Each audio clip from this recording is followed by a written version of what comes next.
ఒక చిన్న పల్లెలో ఉండే ఒక తల్లి పట్టుదల కథగా చెప్పేవారు.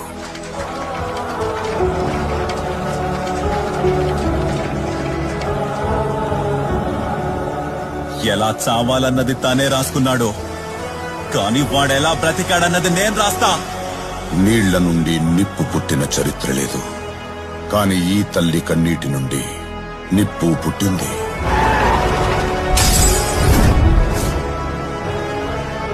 రాకీ అనే చరిత్రను కూడా సృష్టించింది. ఒక చిన్న పల్లెలో ఉండే ఒక తల్లి పట్టుదల కథగా చెప్పేవారు.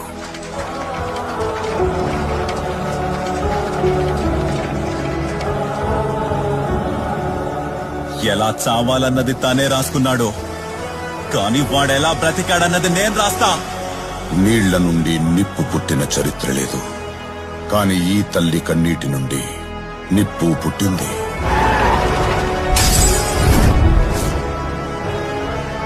రాకీ అనే చరిత్రను కూడా సృష్టించింది.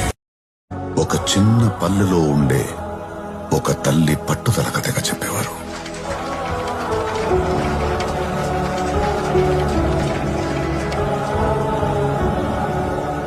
ఎలా చావాలన్నది తానే రాసుకున్నాడో, కాని వాడెలా బ్రతికాడన్నది నేను రాస్తా.